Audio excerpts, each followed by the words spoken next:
All right, Gene, I think we're live. We'll give a few more We minutes live? to roll. Excellent. And as the participant count continues to rise here, we'll get started in a few minutes. Welcome to Excellent. everyone that's rolling in. Fantastic. Let's see. So we got a good group so far. Hey, Caitlin. See some of the people. Hey, Christina. I definitely recognize some of these names filing in here. Hey, Katerina. Hope everyone's doing well.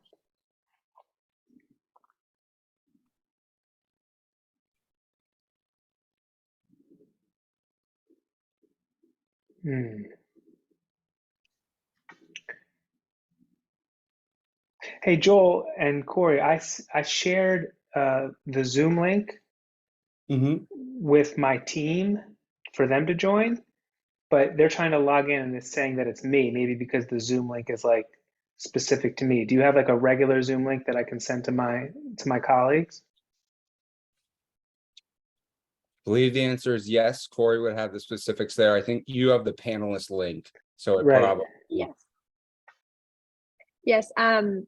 I'll try to find the link and I'll shoot a chat over to you, but Okay. they may have to go to the sign up and sign up quickly. I can get that one too.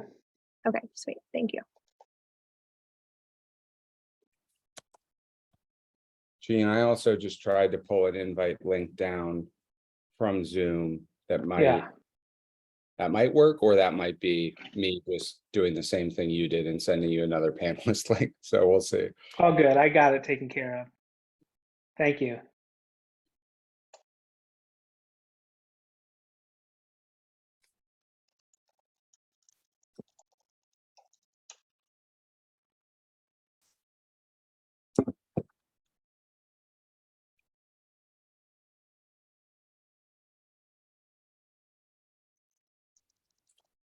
We'll give about another minute or two just as people file in.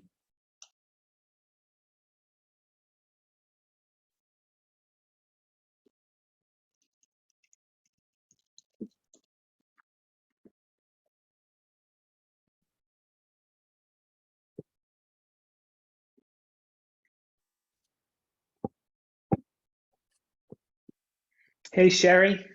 See Sherry there?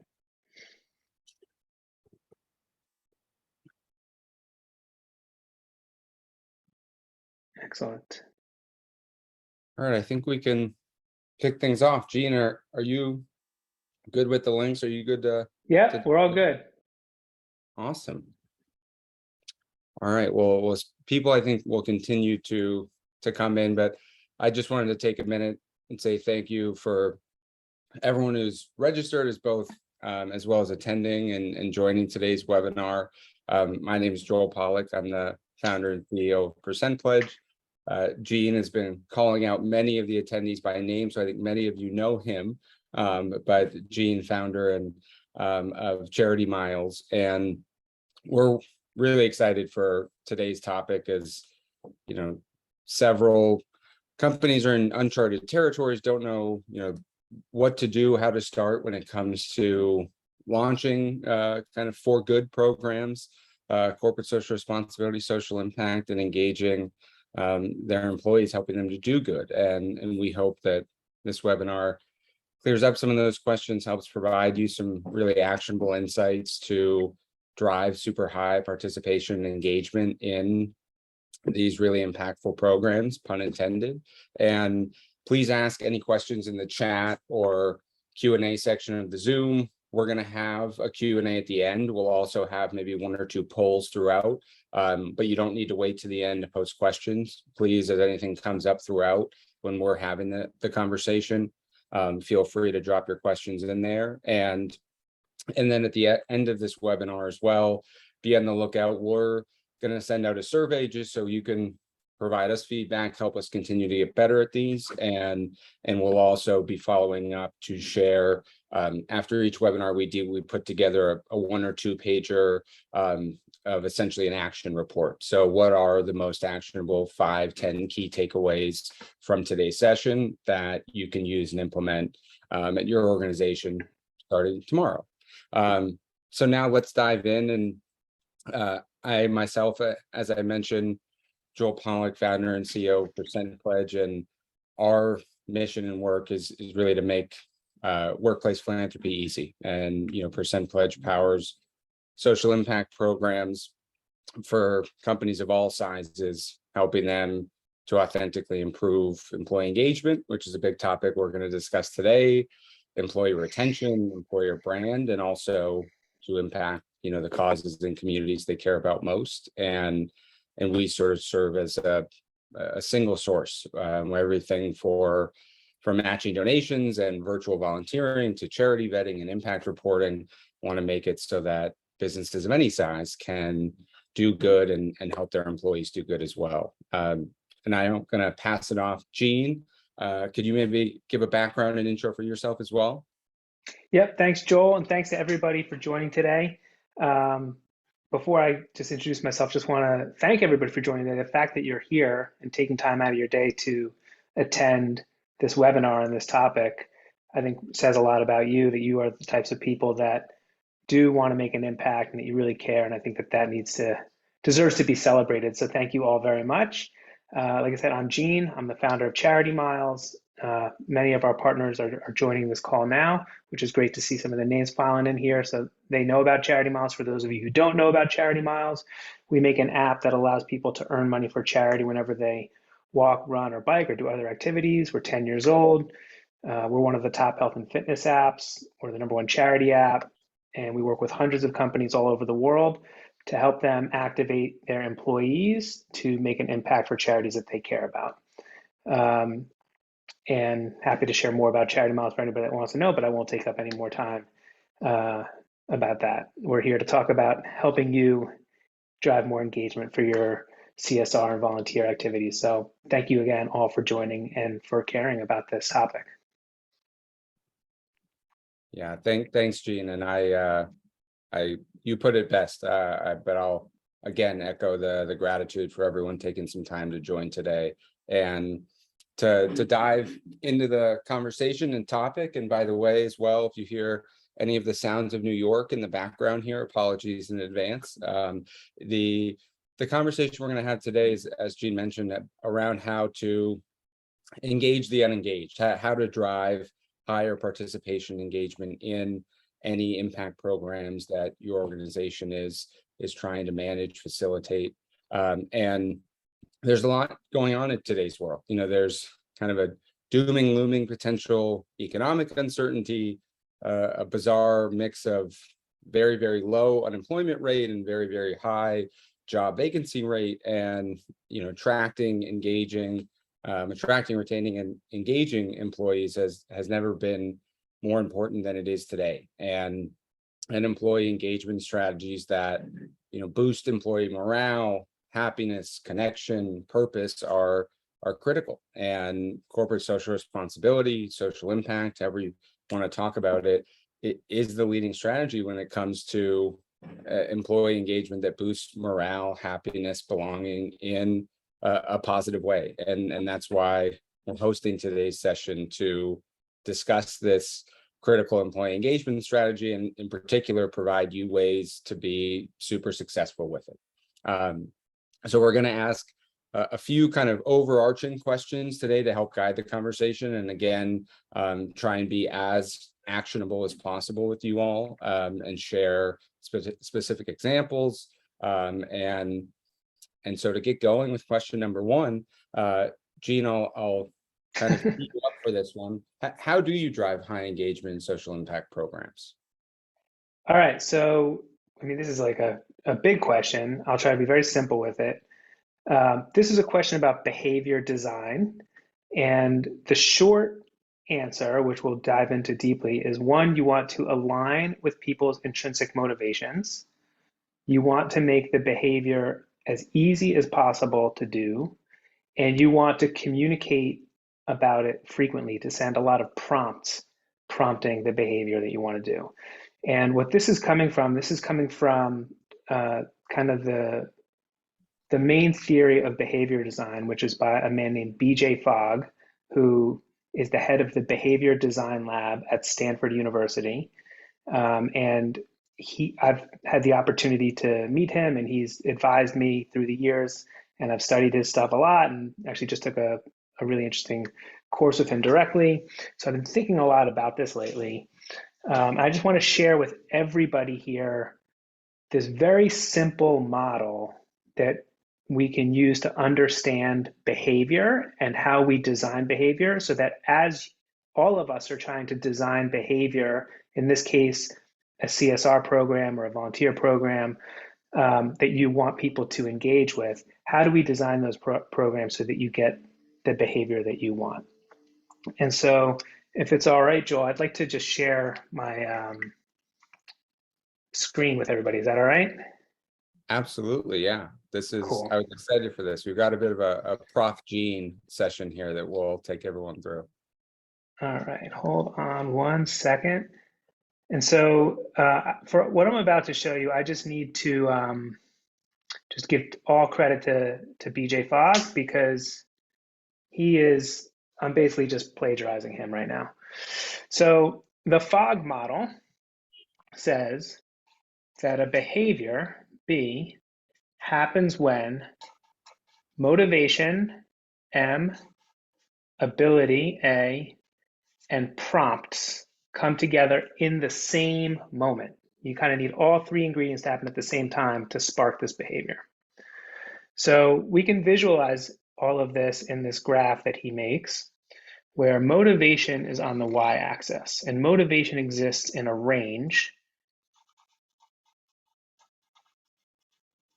from high to low. So people can be very motivated to do something, they might be less motivated to do something, all in that range. And on the x-axis, we have ability. And this is also a range of easy to hard. So according to the Fogg model, there's this line of action that looks like this. And on this side of the line, where motivation is high and the behavior is easy, if somebody is given a prompt, the prompt will succeed. And on this side of the line, let's make a smiley face there. So on this side of the line, where motivation is low and the behavior is hard, the prompt will fail. Frowning face. So this is a pretty easy way to understand behavior. We want to design behaviors where motivation is high and that are easy to do, and to deliver prompts at the moment when motivation is high and when the ability is easy to do, that are telling people to do those behaviors. So this is how I've come to think about designing any behavior that we want people to take action with Charity Miles, and in my personal life too. Like if I'm trying to get myself to drink more water, like how do I make it really easy to drink more water? I make sure that I have a water bottle with me all the time. So this is kind of the model that maybe I'll probably be coming back to a lot in this call. But the main thing here is motivation high, make it easy, and deliver a lot of communications, prompting people to do what you're asking them to do. And Gene, I think we're going to leverage this throughout really the bulk of the conversation to help guide things, and folks as well. We're going to send a recording of the session too, so don't feel like you have to be screenshotting or capturing it. We'll make sure that you have this visual when you walk away from today.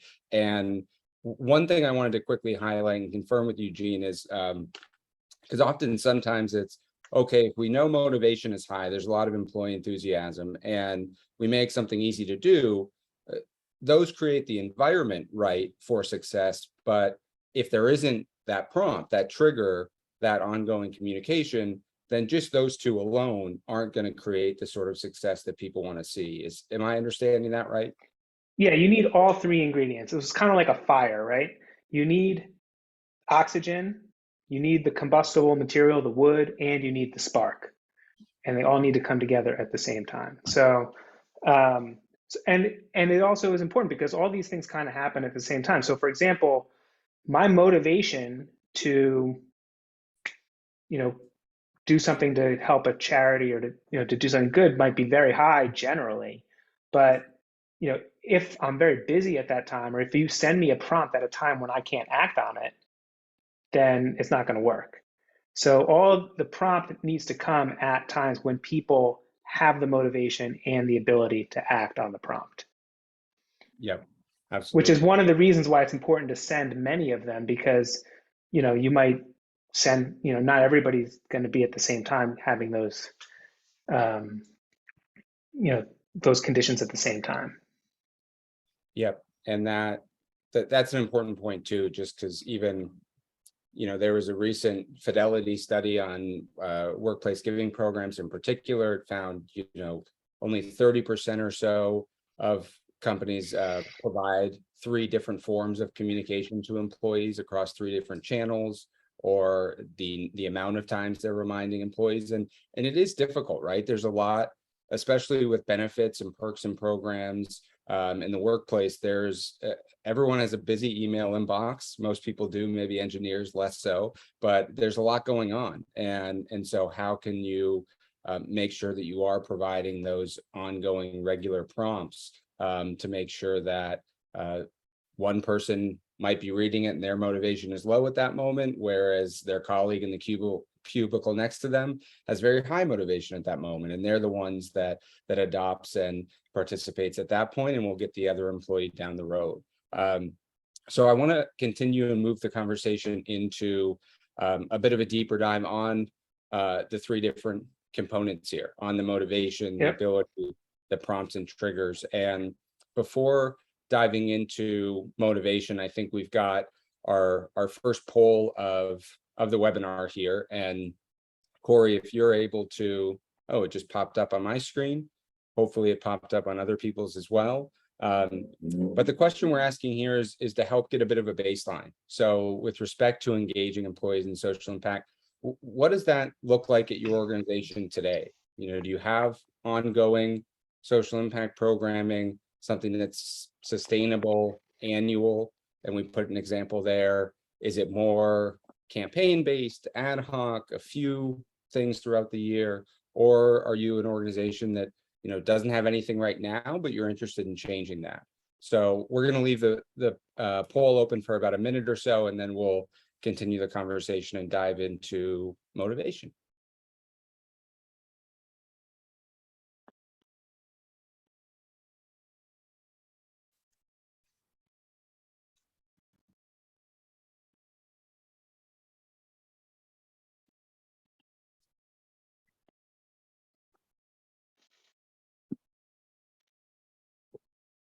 Also, Gene, I don't know if it's just for this session, but I've got a filter on, but I literally exclusively write in Sharpies. I'm a bit of a weirdo like that. So I like seeing as you busted that out to do the drawing for the folks. Excellent. It was just happened. I got lucky, I guess. It just happened to be the first thing I grabbed out of the marker drawer. It was either this or a crayon.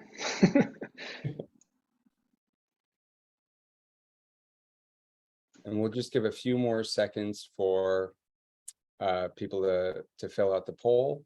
And I think at some point as well, we'll be able to share some of the results of the poll either now or later towards the end of the session, depending on our abilities here, and hopefully Corey on our team who's put everything together. I'm not speaking out of turn with that. All right, so moving on in the conversation to kind of, thank you, Corey, for proving me right here. And so here, just getting a look at the poll results and seeing here kind of some differentiation, but a little bit of an even split. There's tallies in every category here of now don't have a program in place at this time. It seems like a slight majority of the audience here it has a few campaigns throughout the years doing something. And part of the conversation we'll talk through as well is ways that you can kind of take that from ad hoc to ongoing to help create that culture of giving and engagement. Because as we'll also discuss, that is one of the kind of big ways to drive higher engagement is to set that expectation with employees that this isn't going to be something that is available sometimes, but that this is an opportunity they can take advantage of throughout the year. And so now going on to question 2, Jean, how do you motivate? So starting with M and MAP there, how do you motivate employees to engage in social impact programs? That is a great question. And this is usually where people start. And maybe because it's like the first letter in the thing, but motivation is really tricky. So it's a hard place to start. And Fogg's first maxim of behavior design is help people do what they already want. So he's kind of going to assume that people are highly motivated because he's not going to try to get somebody to do something that they don't want to do. And this is actually a very ethical way of designing behavior. You're not trying to manipulate somebody into doing something that they don't want to do. The question though, like most times companies like, oh, if we provide some rewards, if we give these incentives, then that might move people up the line here on motivation. But motivation is very tricky, and there's always different kind of vectors of motivation going in each direction. And like the psychology of it, there's a lot, is it pain? Is it pleasure? Is it identity? Is it status? The things that are motivating people here. The trick here is to try to understand what do people already want and how do you, and then the second maxim is help them be successful at that. So what we want to do is not motivate people, not like we want to align with their intrinsic motivations. What are they already motivated and how do we align ourselves with those intrinsic motivations? And that's particularly important for the topic of this webinar, which is how to engage the unengaged. Because when you say like, how do you engage the unengaged, you might be thinking that these are not motivated people. They are motivated, they're just motivated about something else. And so we need to understand what those motivations are and align ourselves with those motivations and have your prompts and have your communications speak to those motivations. Now, one example I will give on this is with Charity Miles. Companies come to us all the time and they want to do competitions.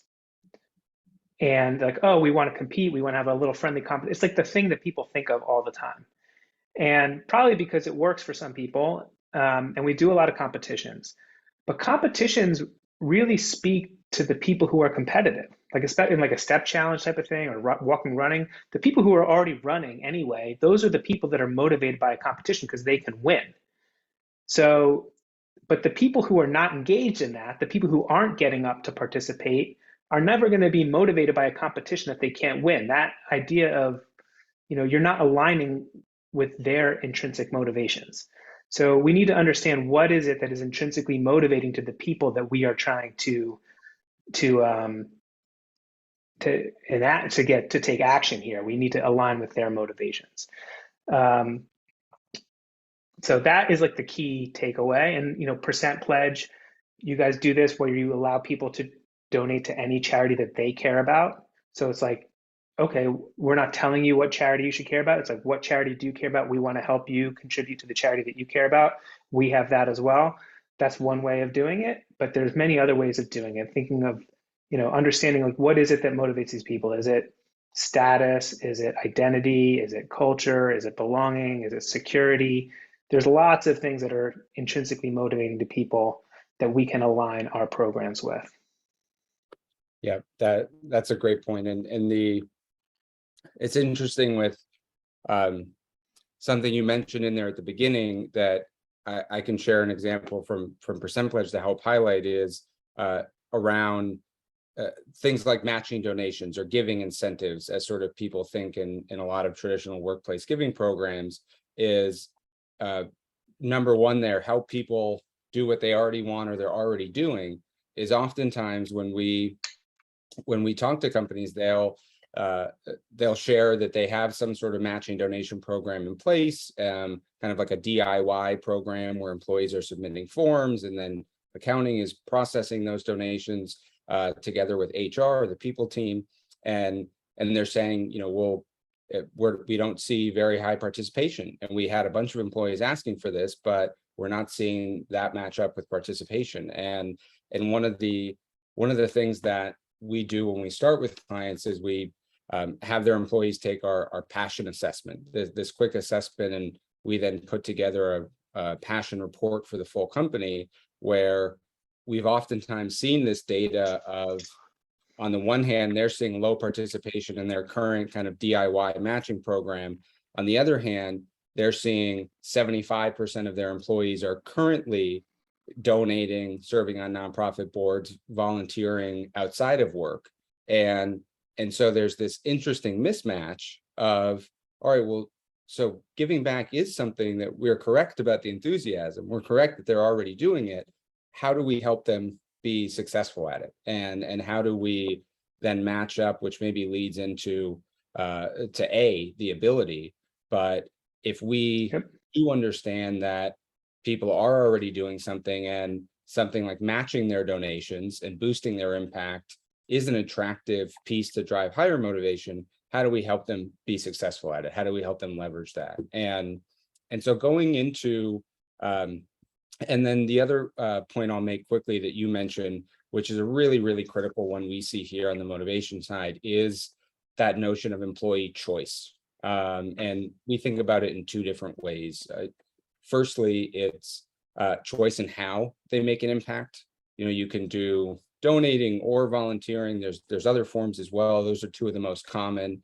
And 56% of employees, and this is thousands of employees, we've asked this question, prefer to both donate and volunteer, and they want that choice in being able to select, because one might be motivated to donate monetarily while the other is really motivated by volunteer service. So providing that choice and how they make an impact, and then as well and where they make an impact. And that's the piece you mentioned, Gene, on enabling employees to, we think of it as like BYOC, bring your own cause or charity, right? It can't be a top-down, hey, we have this great program, you can donate to these 10 charities that align with the company brand.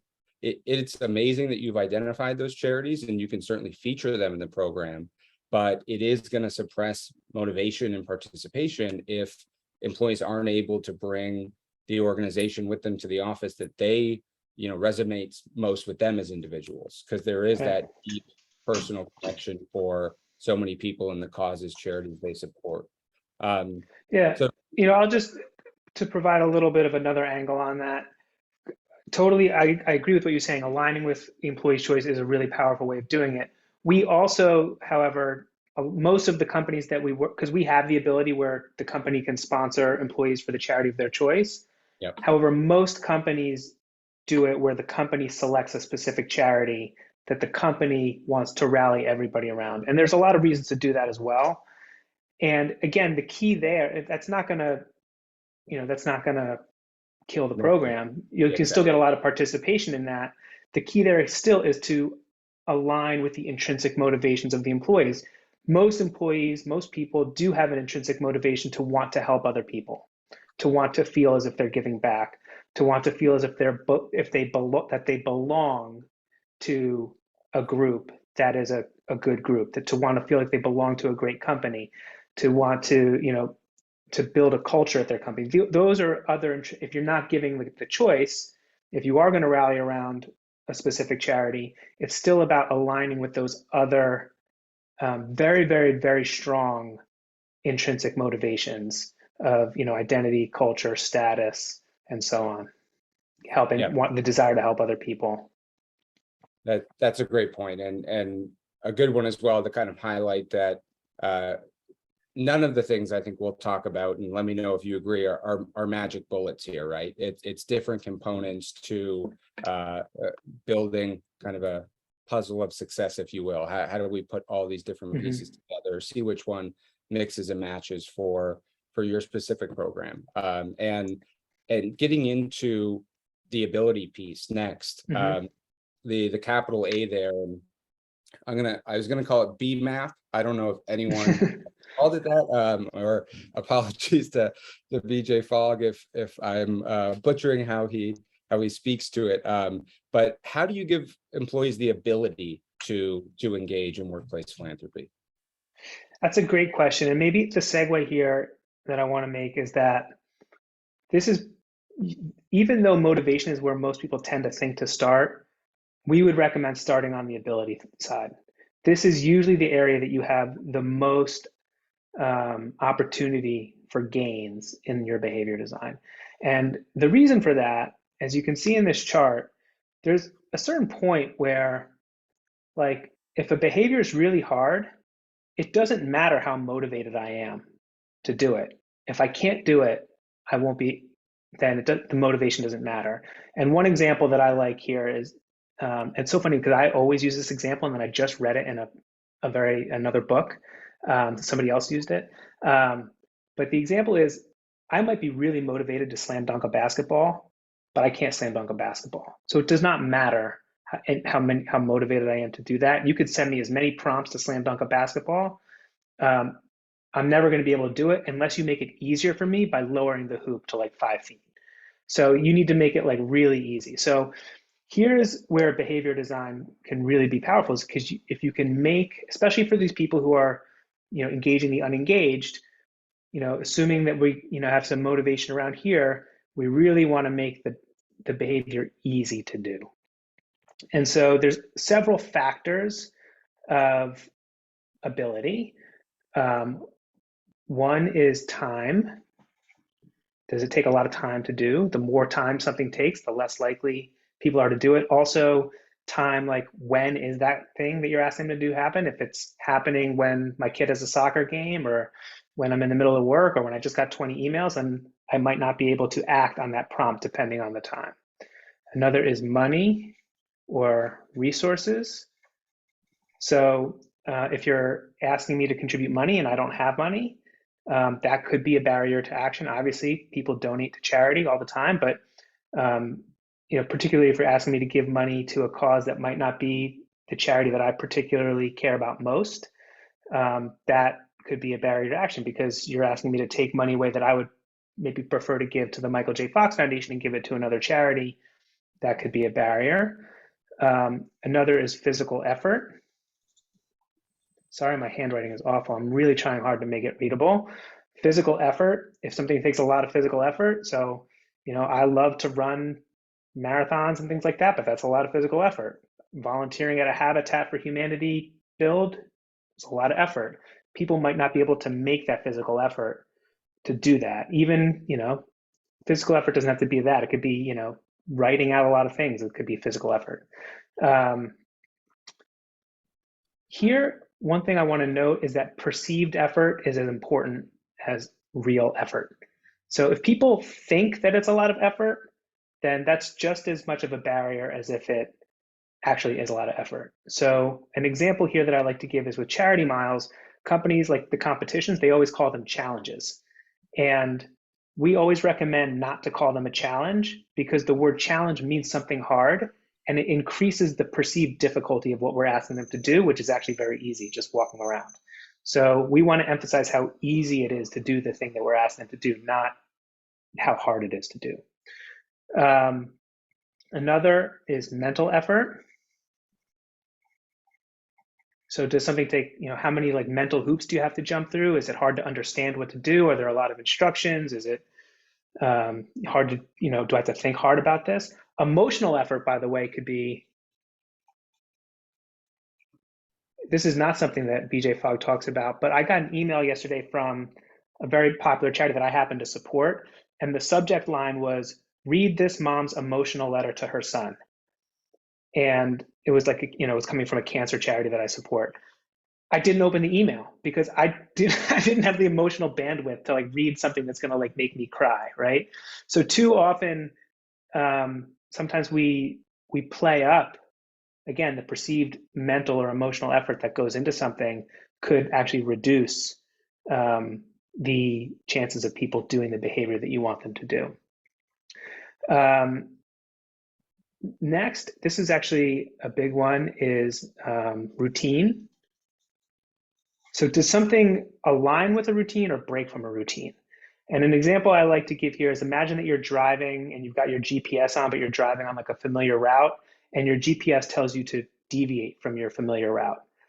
Most times, like I never take the suggestion. I just stay on the familiar route because I don't know, like, is it wrong? Is it asking me to break a routine is really hard. So instead, we want to align with the existing routines that people have, that it will significantly make the behavior easier.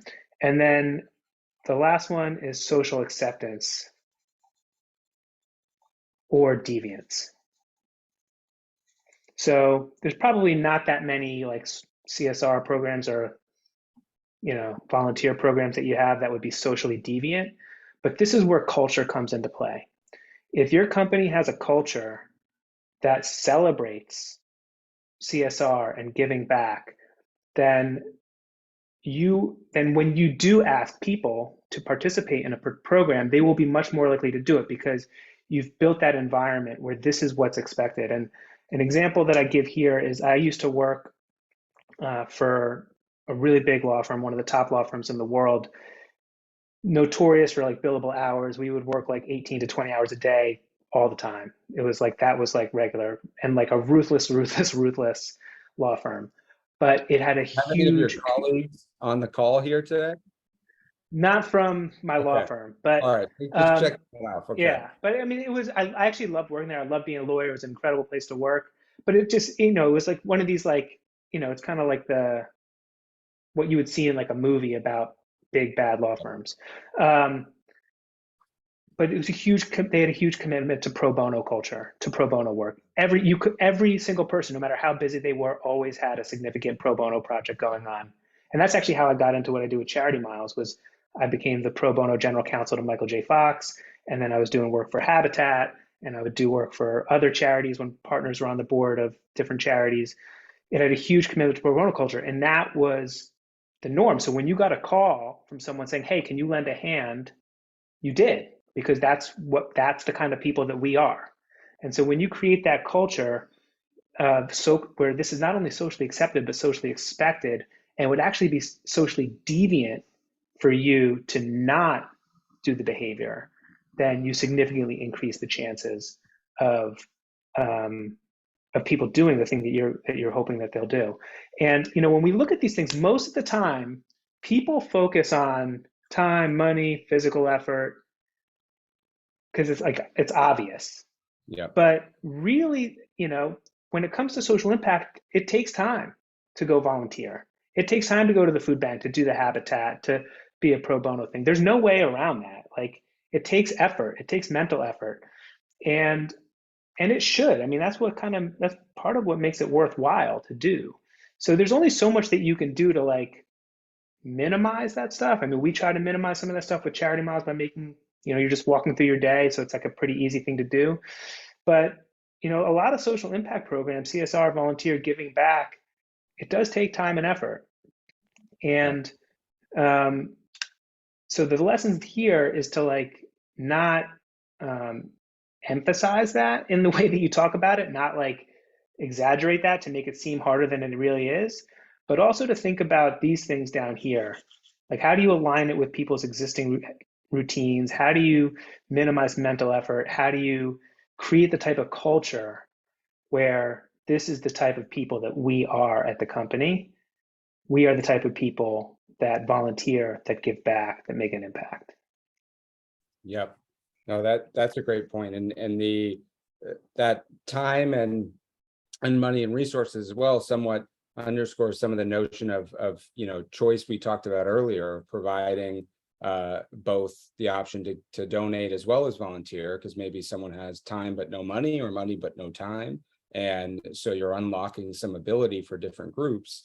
And the one example that came to mind as you were talking, Gene, and brought up the routine is it one of the things that we do is send out monthly personalized impact reports to each donor to their email, and it's funny, over time we've heard from some customers that we were talking to who maybe have already worked with a different workplace giving platform in the past or something. They said, well, isn't all that info just in their dashboard? And the answer is yes, but we wanted to go above and beyond to really, because transparency is a big value for our company, but also because we wanted to meet people where they are.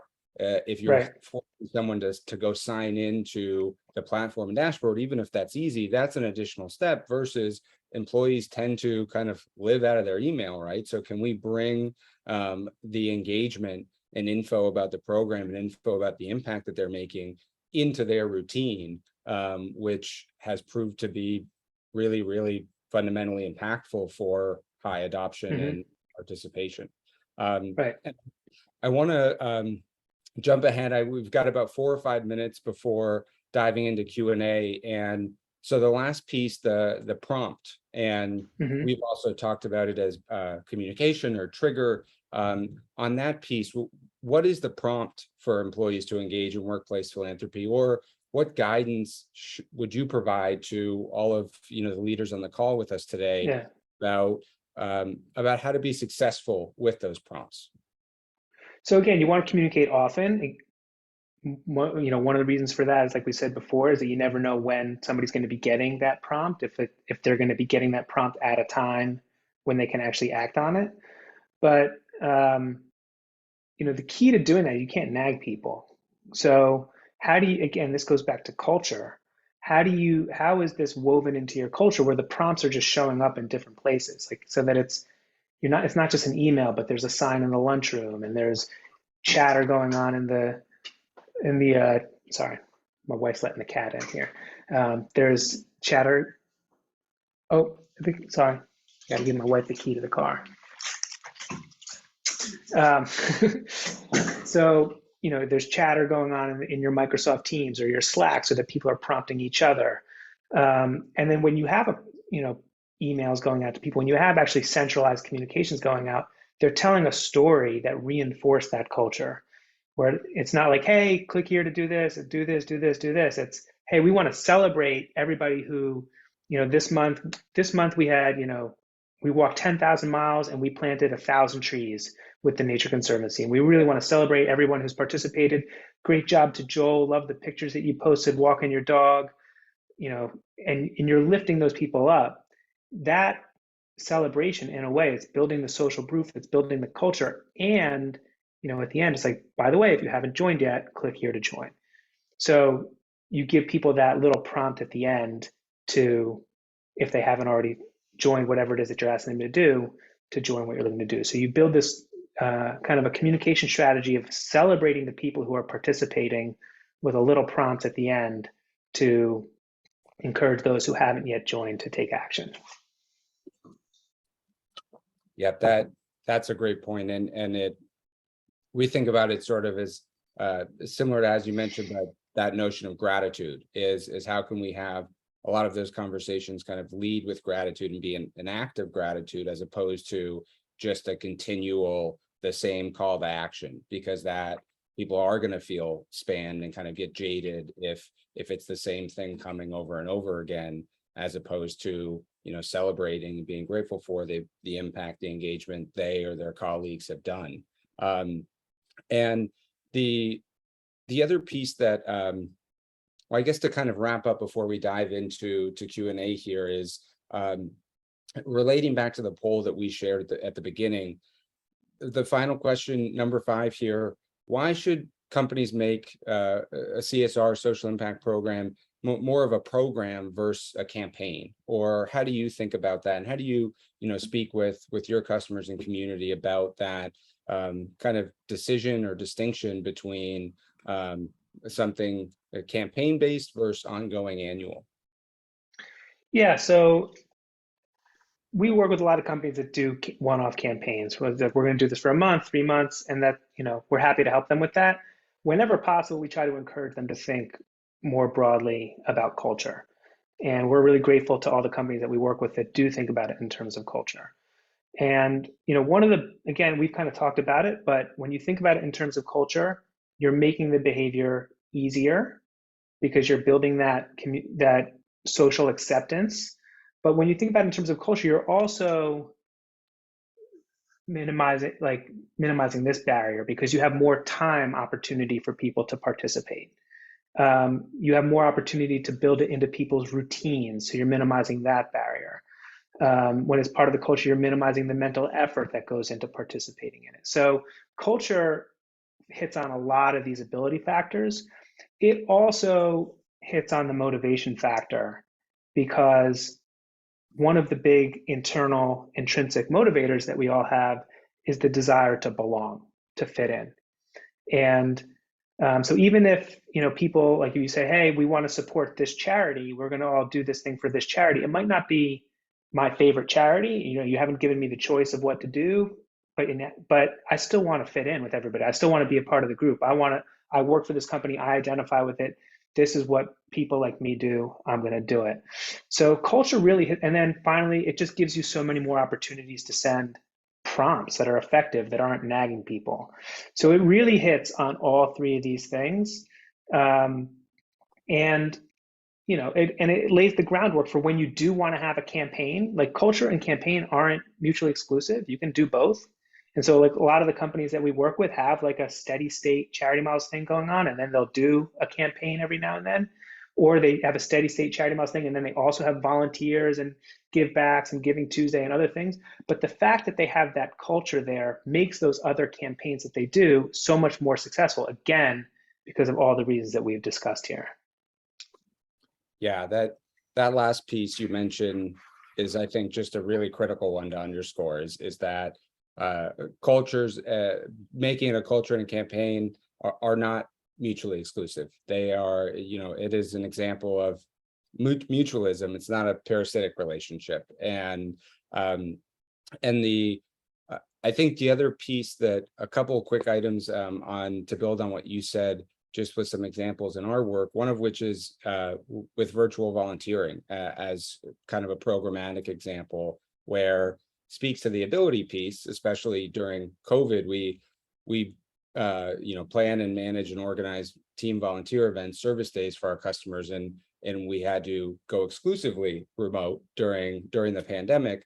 But that's even remained now because companies have seen, volunteering is team bonding on steroids, and we have an increasingly, still distributed, still remote workforce that's going to move, that's going to be like that for a while.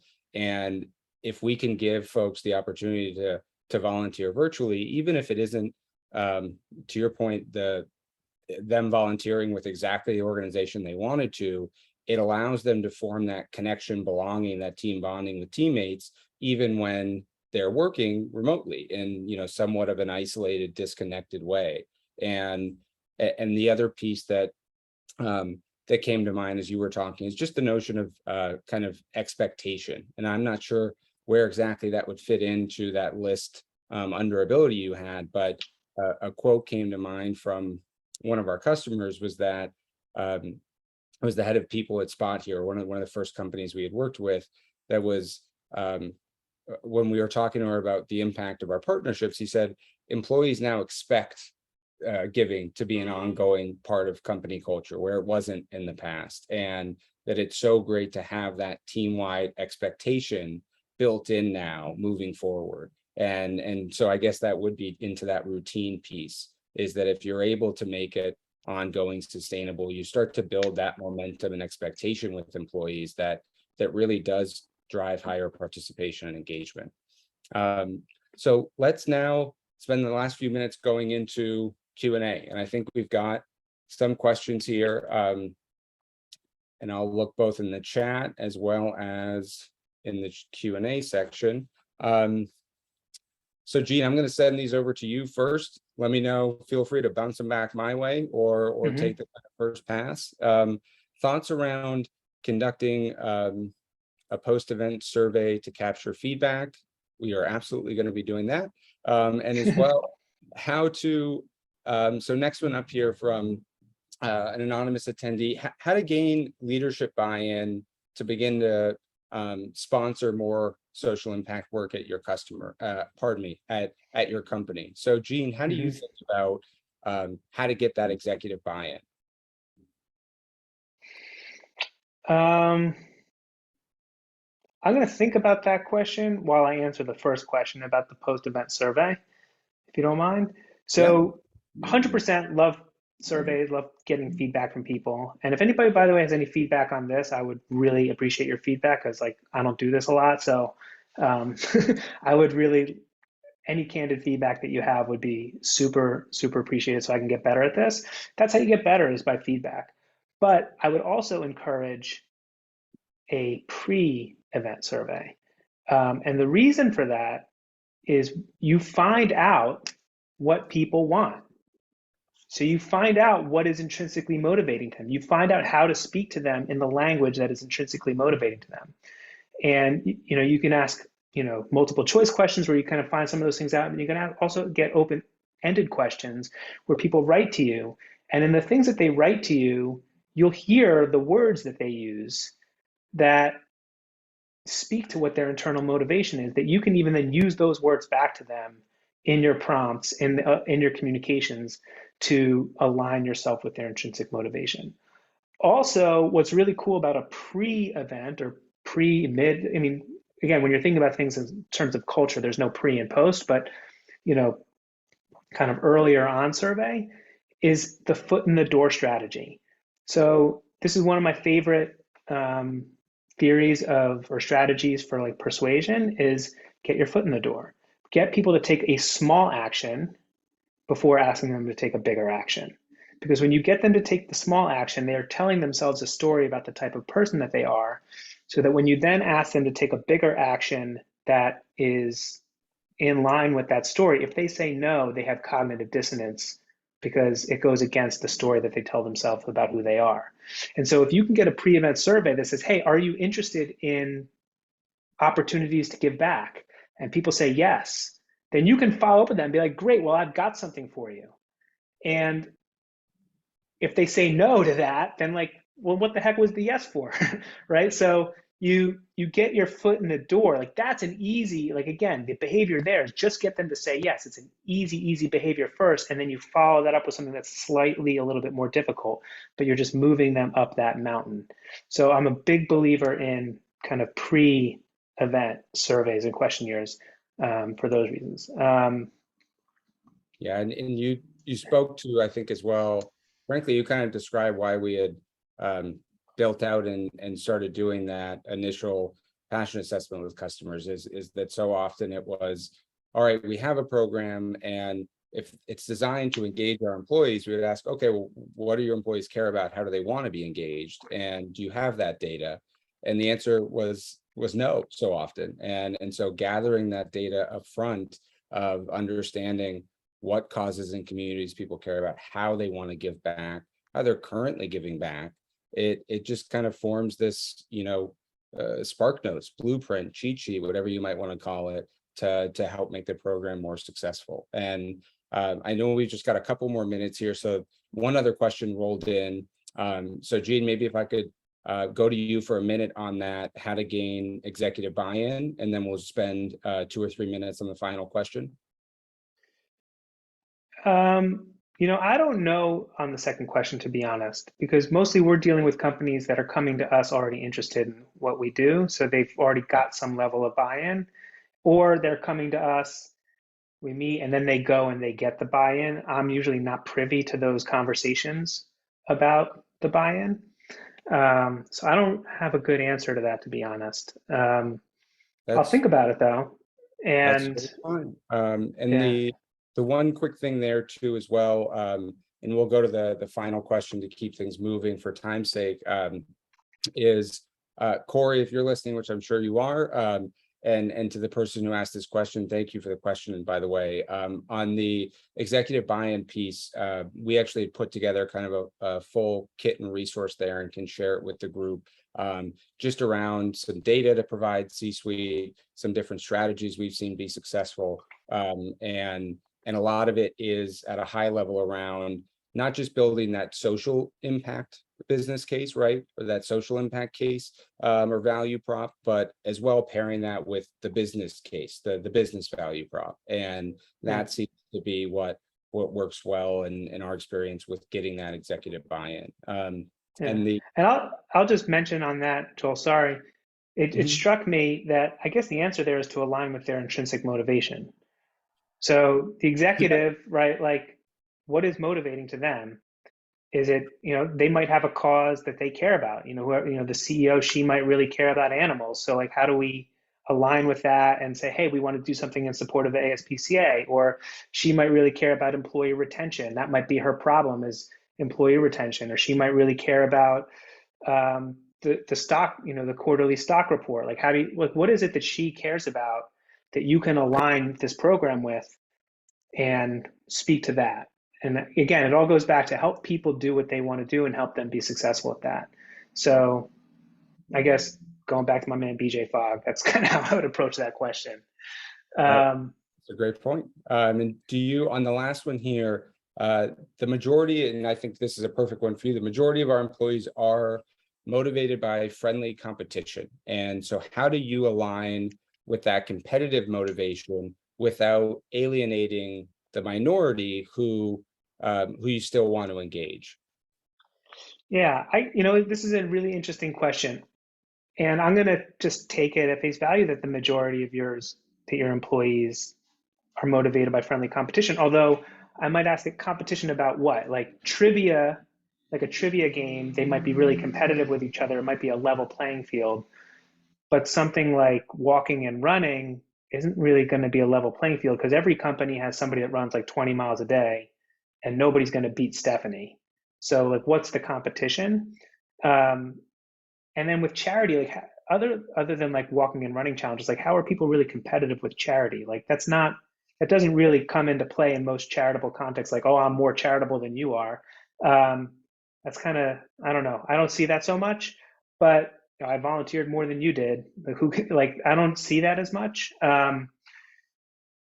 But what we do see with Charity Miles is that if we have like leaderboards in Charity Miles, we can't get rid of them. Nobody wants to get rid of them. I secretly want to, or not so secretly want to get rid of them, but everybody likes these leaderboards and they like to see where they are. So I guess there is like a little element of either competitiveness or just wanting to see where you are on the leaderboard.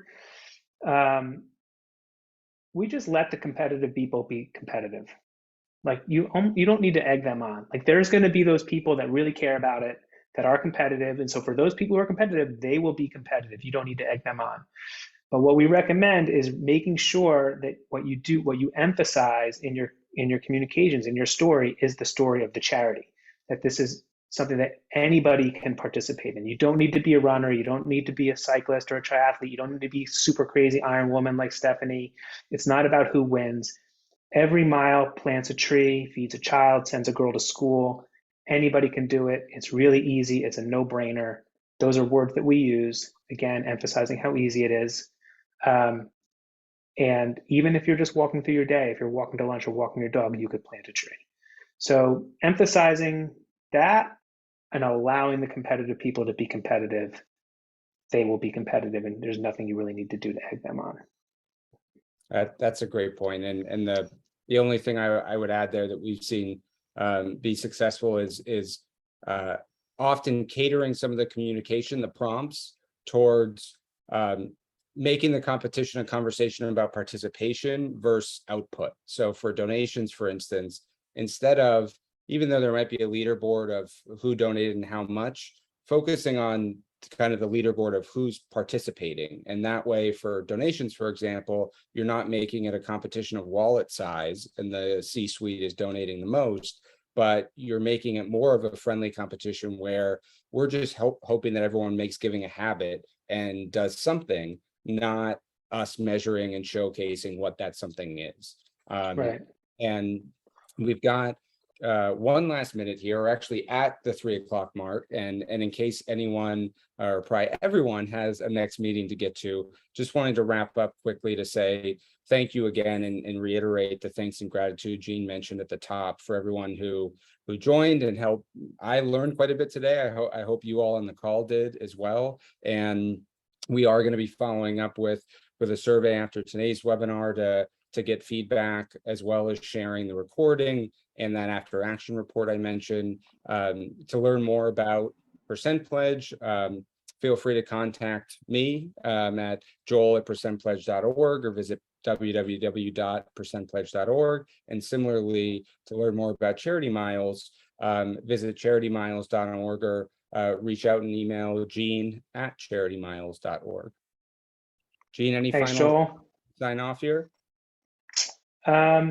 Thanks again to everybody for joining. Again, it really encourages me and fires me up that there's so many people that care about this topic, and hopefully we were helpful to you. And if anything, if we can be helpful for you, I'd appreciate you reaching out. But if anything, I would appreciate your feedback on how we did here today, because I'm really looking to improve my skills on how we present here.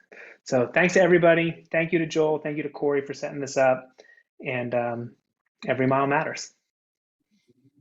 What he said. Thank you all. Have an awesome day.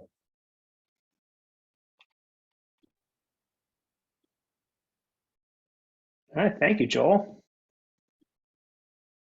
Thank you. This was great. And I think we've got still a few people filing out. Most people are heading to their next meeting. There might be